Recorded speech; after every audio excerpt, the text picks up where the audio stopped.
Maraming tao ang nagdurusa dahil sa pananakit ng gulugo, di ba? Kahit na nagpa-physical therapy, manual therapy, injection procedure at surgery na talagang masakit pa rin at hindi alam ang dahilan ng solusyon. Para sa mga ganitong tao ay iisa lamang. Ito ay ang pababain at i-stabilize ang pelvis pababa at gawin ang lumbar lordosis o kurbang lawobek. Sa aking karanasan sa klinika ng maraming pasyente, kapag binababol ko ang pelvis, marami ang nagsasabi nga, ang sarap. Ang ginawa, parang lalipat na ako ng expression. Madalas kapag pumupunta sa ospital, ang sinasabing problema ay nasa lumbar 4 at 5. Sa 4 at 5, may protruding disc ruptured anterior slippage, stenosis, scoliosis o straight back din. Gayon din sa cervical 3 and 4, kung masikip doon at lumabas ang disc, nagiging manhit ang kamay at masakit ang balikat. Ganon ang maraming natatanggap na paggamot. Ang pananakit madaling sabihin ay dahil sa misalignment o pagbaluktot ng vertebral bodies at iba pa na nakdudulot ng pagdiin sa nerve. Ang pagdiin sa nerve na ito ang nagdudulot ng pananakit at pamamaga. Sa modernong medisina, sa halip na lutasin ang pag-unat ng spinal nerve na siyang sanhi ng misalignment pain, ginagamit ang steroid injection para alisin ang pamamaga mismo. At kapag may protruding disc sa twisted state, inalis ang disc sa pamamagitan ng prosedure. May mga taong may ruptured disc pero walang nararamdamang sakit. May mataong kahit bahagyang protrusion lang o wala pang rupture, sobrang sakit na. Sa ganitong aspeto, hindi laging problema ng disc. Sa ganitong kaso, maring iniisip ng pagdin sa nerve ay dahil sa pressure mula sa vertebral body. Lahat nege, anyo nege, pananakit, o pamamaga ay sa huli dahil sa pagkipot nege, espasyo sa pagitan nege, vertebrae na nagdudulot nege, pagdiin sa nerve. Ayon sa eksperimento sa Universidad ng Pilipinas, kahit 0.02 gram na bigat ng butil ng bigas lang na nakadakdak sa nerve ay maring makdulot ng 60% pakawalan ng function ng organ na iyon. Kaya kapag tinitingnan iyon, kahit bahagyang pressure lang sa nerve ay maring makdulot ng iba't ibang pananakit at sakit. Ginagamit ang steroid para alisin ang pamamaga. Hindi naman masamang gamot ang steroid, napakagandang gamot ito. Pero kahit maganda, may side effects din. Kaya okay lang ang isa o dalawang beses, pero kung madalas nanghihina ang buto, ligamen at kalamnan. May tinatawag na bone injection na nagpapahina sa buto, di ba? Nagdudulot din. Ito, NG, Cushing syndrome, pagtaas ng diabetes, pamamaga ng buong katawan, kaya mas mabuti nang hindi ito ginagamit ng paulit-ulit. Para sa mga pumupunta sa ospital, nagpa-MRI, physical therapy, manual therapy, injection procedure, surgery, na pero hindi pa rin gumagaling ng mayos, iminumungkay ko ito. Hindi lang isang bahagi ng gulugot ang problema, kundi maring pangkalatang problema sa gulugot o pelvis.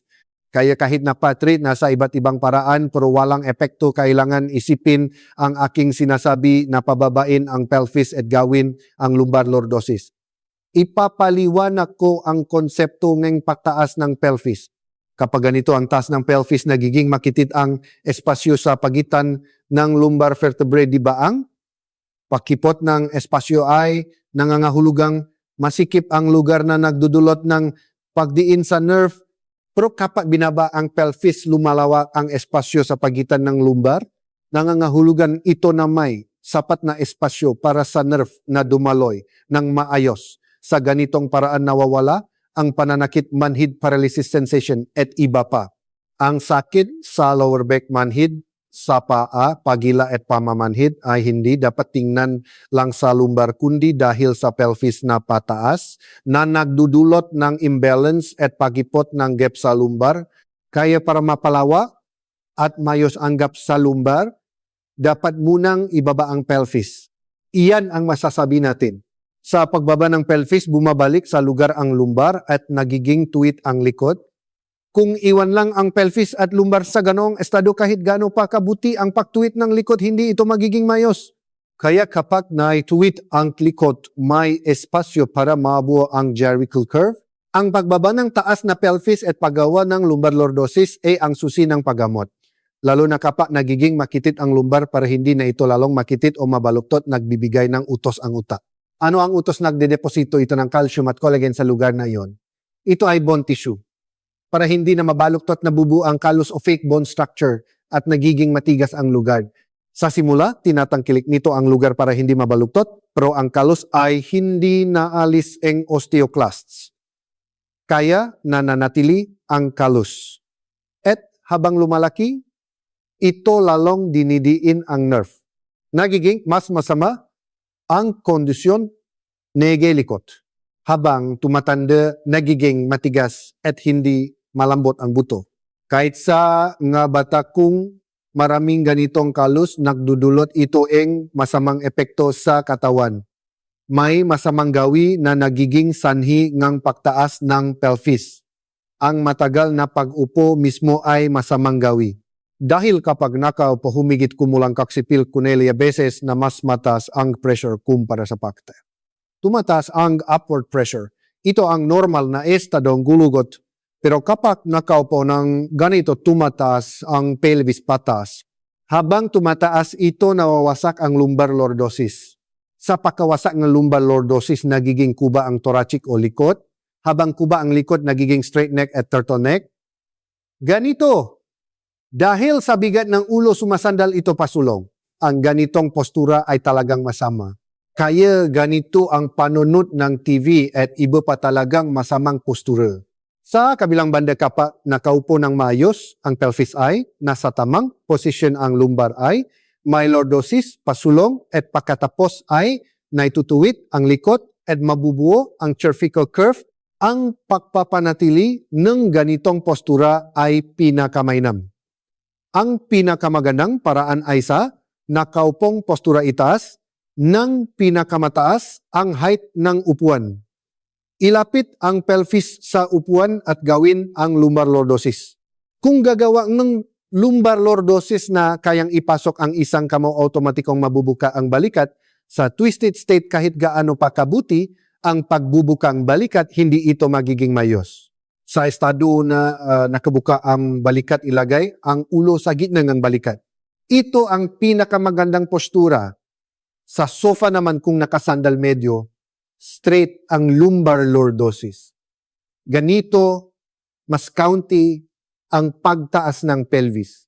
Ang ganitong postura, upo sa sofa na may nakataas na isang paa ay isa sa pinakamasamang postura sa tingin ko.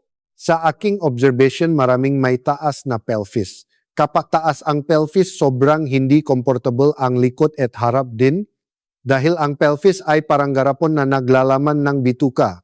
Ang large intestine, small intestine, pantog sa babay ang uterus, ovary, fallopian tube, sa lalaki ang prostate at reproductive organs. Kapag pataas ang pelvis, maraming nararamdamang pagod.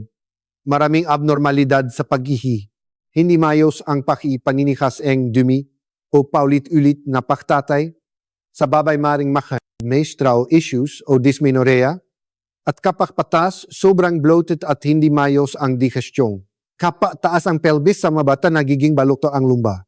Kapag baluktot sa kaliwa, maaring manhit ang paa sa mababang bahagi.